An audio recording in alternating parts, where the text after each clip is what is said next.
So as we all know, the housing market is going into shambles. And one of the biggest factors that I've been telling you guys about has been layoffs. And I have been talking about it. If you've been watching my videos from UPS to Netflix to now Nike, it continues to go on and on and on. And I have my great friend, Real Estate Mindset, to talk about this. And we're gonna lay it all out and explain to you why this is so bad for the housing market and just in general for the economy. I appreciate you coming onto the channel.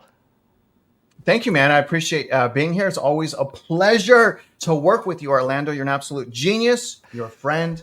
And sir, I'm looking forward to basically talking to you today about, how layoffs, what's going on with layoffs. Why is it 3.7%? What effect does severance have on the numbers? This is all it's so important, Orlando. And I think people are getting frustrated because it's taking longer than most people wanted it to.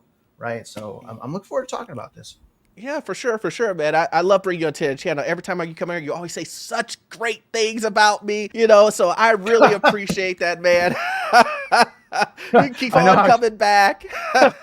Dude, I know how YouTube is. People can get ugly, man. It's unfortunate. No, I really appreciate it, man. These layoffs have been crazy. But guys, before we even get started, make sure you go to Real Estate Mindset's channel. Man, when I tell you, he has some great stuff over there. He breaks down datas. He does lives. Man, all the information on there is golden, guys. I cannot recommend it enough to go to his channel. Please subscribe, like his videos, watch his videos. You guys will learn so much over there. But let's jump into the meat of this, man. So we know, and I just put up on my community page just a few moments ago that Expedia is laying off people, right? In January, if you didn't know, January was one of the highest months as far as layoffs go, and it's continuing to happen. So what is your opinion on all of these companies, no matter if it's tech, no matter if it's travel, no matter if it's medical? Why are they laying off so many people? Well, to say it bluntly, quantitative tightening.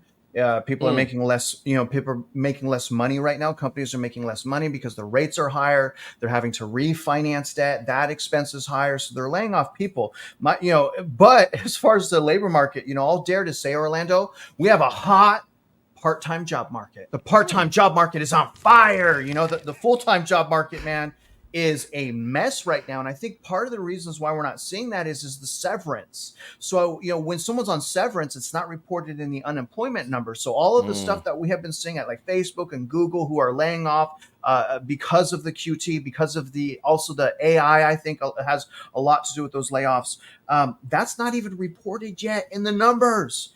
And so that's, and on the top of that, the downward revisions, all of the celebration during 2023 at how low the unemployment rate was, it's still relatively low, but we've had downward revisions. Why aren't they going back and say, oh, well, unemployment was really 4%, 4.25%?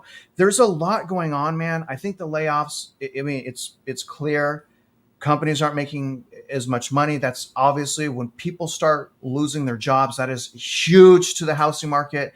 Layoffs would be a massive impact on the housing market. It would create a lot more pressure for house values to go down. It would incentivize the people that have 3% interest rates, which are a lot of people. It would incentivize them to sell. If someone has just lost their job, they can no longer afford their lifestyle, but they have $200,000 in equity, $100,000 in equity in their house. They will be incentivized to sell that and to go rent. And the fact that we're also seeing rent go down is also a good thing. But the thing is I think that when we really look at things, unemployment really hasn't spiraled out of control yet. It really hasn't. Even though, like I said, the severance isn't in there, we still have that hot part-time job market. We didn't have a hot part-time job market during the GFC, but we certainly see these companies starting to feel that pinch and start to feel those lag effects of that quantitative tightening. So what would you say is like I don't know, in your opinion, do you believe that the unemployment situation, layoffs are going to get worse, or do you think that they've kind of flattened out? What is your opinion on if you think it will get worse throughout 2024?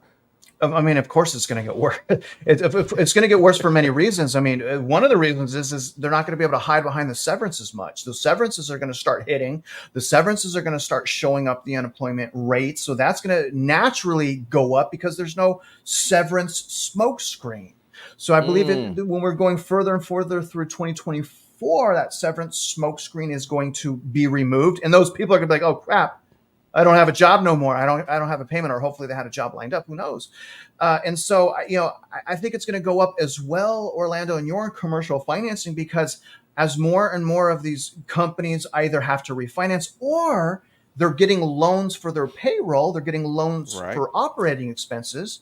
Those expenses maybe now double. The interest expenses maybe now triple compared to what it was during 2021 and 2020. So you have all of these factors going on right now. We see that in also the bankruptcies. We see small businesses and businesses filing more bankruptcies.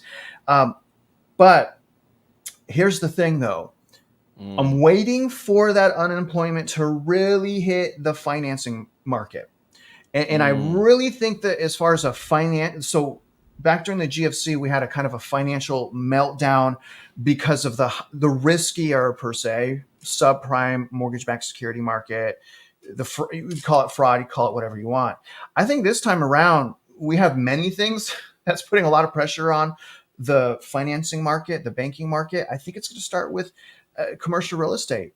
And I think that commercial real estate, meltdown and the devaluation, I think that will start putting regional banks and small banks out of business. I think we're going to start seeing that. I think that alone, from that bank closures and things, I think that impacts the market and unemployment as well. I think that would be the bigger impact, is some type of credit event, some type of additional bank failure. And I think that's the question is, Orlando, is when is that going to happen? Personally, I thought it was going to happen last year. I know we had the bank term funding program start in March of 2023. I called that a bailout. That's ending.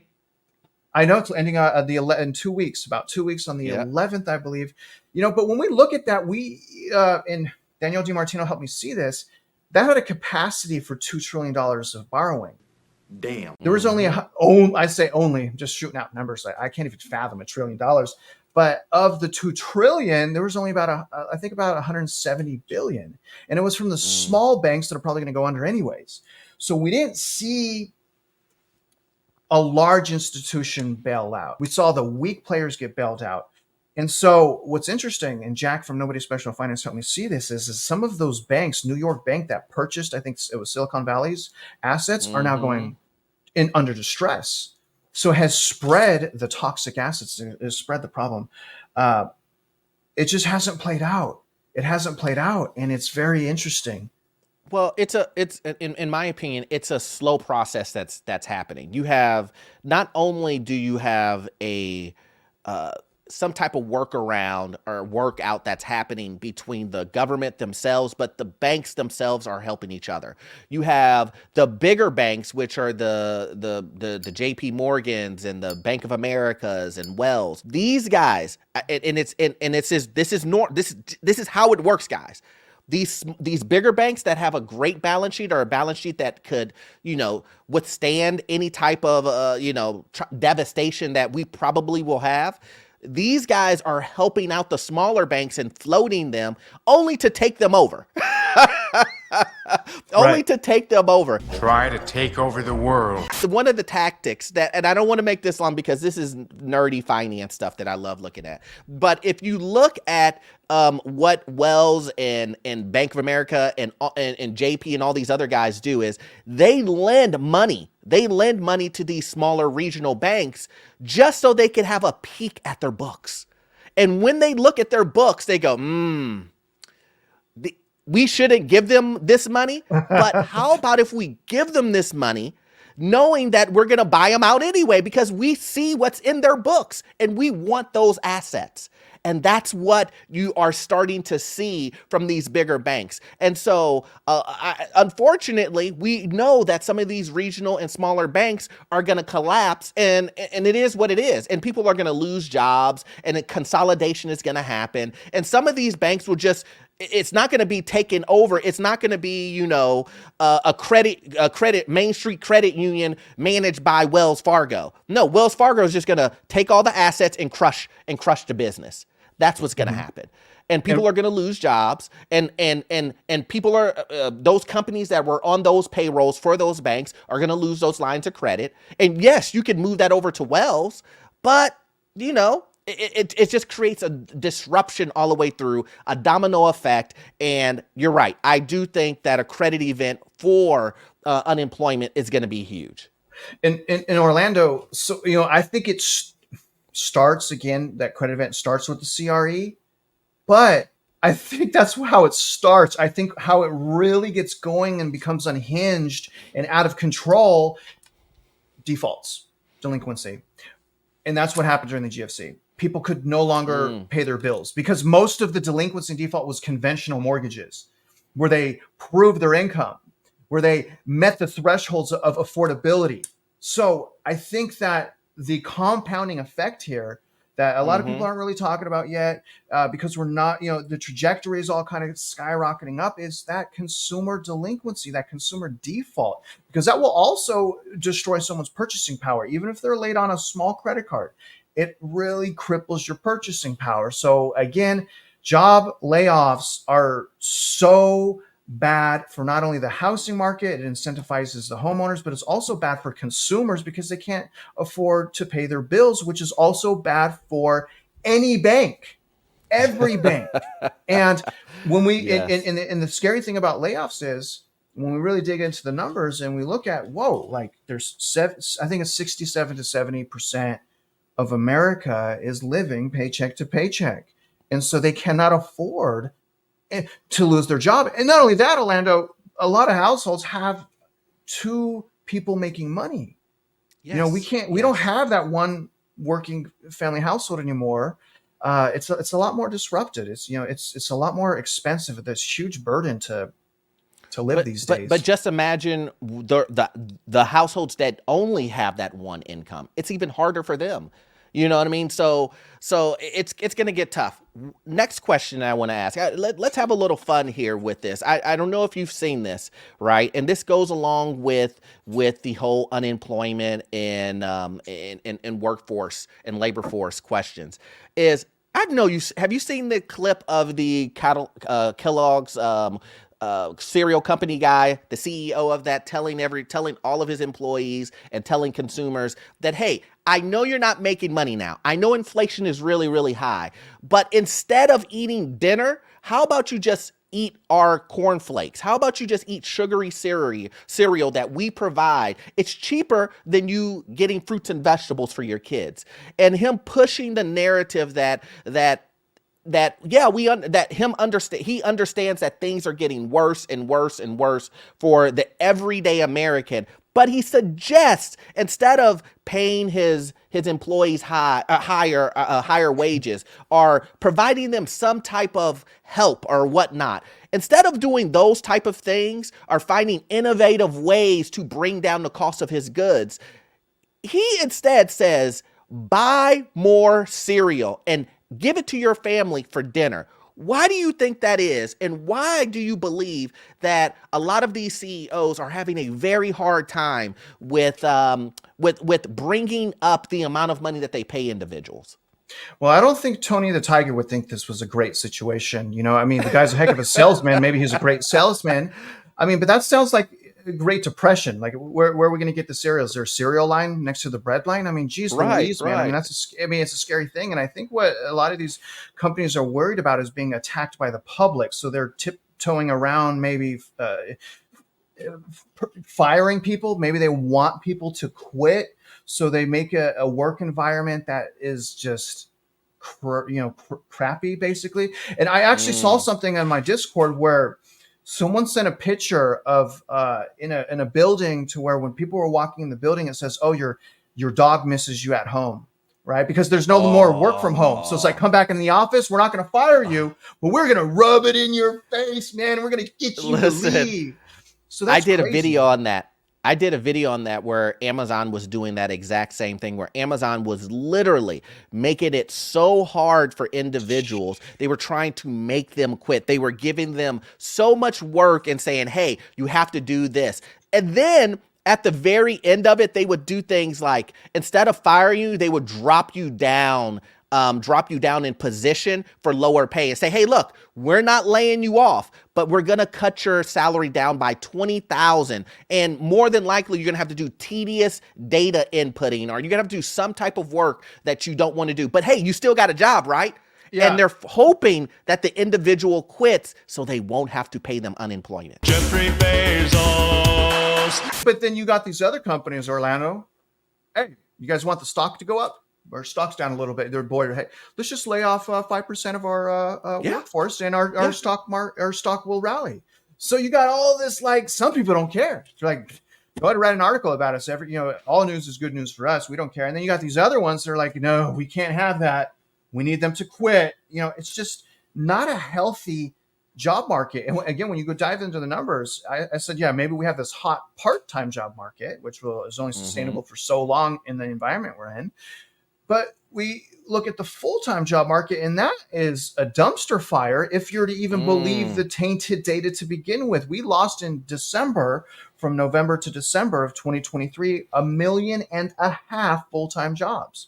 So it's not good out there right now when you really look at the good jobs, the long-time jobs, the career jobs where you get to retire with the 401k. You're going to be taken care of. Just be loyal, hardworking American, and you'll be fine. Those jobs, those real good jobs, they're becoming extinct. They're becoming harder and harder to find, judging from the data, Orlando. Yeah, I totally get it, man. Well, hey, man, I just want to say thank you for always coming on and do a collabs with me. It's always so fun to have you on because you give the insight that you give. I love it, man. I love it. The data that you bring and your insight, it's always golden. So guys, listen, please, you heard it from me. Go to his channel. Make sure you hit that like and subscribe. Make sure you watch his videos. I know you'll love it. If you watch my videos, you'll love his videos. So, man, thanks for coming on. Yeah, man, it's a pleasure. And if just the last word I would say, Orlando, if I can, to your viewers. Yeah, for sure. First of all, thank you for letting me come on here. I would just say, don't get stuck in any narrative, right? Don't get stuck being scared, or don't get stuck being worried. These insights that we're trying to give y'all is because it's hard to see them, and it's so that you can get ahead of it, so you can prepare, so that it's quite the opposite of being scared. You should be empowered, like, okay, I am going to rebudget. Okay, I am going to get out of consumer debt. Okay, I'm not going to go out tonight, right? I'm going to create good spending habits because right now, especially, I need to, and I have some warning. We're not in an all-out unemployment crisis right now. So I would say, you guys, please, find hope here. Be encouraged to change. And if you've already changed, props to you, a lot of patience. But, most people are living paycheck to paycheck, Orlando. Most people are in consumer credit card debt. And to those people, I would say, just keep on working and be proud of yourself. And that you are preparing for the worst. You can hope for the best. You don't want to prepare for the best, right? You want to prepare for the worst. And that's what we're saying, I believe. Yeah, man, it's and I say this all, it's going to get worse before it gets better in 2024. So guys, as always, you have to do your research. You have to make sure you keep your eyes open. As I always say, make sure you don't overpay. Understand that you need to put you and your family first, guys, because 2024, in my opinion, is going to be very rough, guys. So as always, man, we love having our guests on and our friend to the channel come on.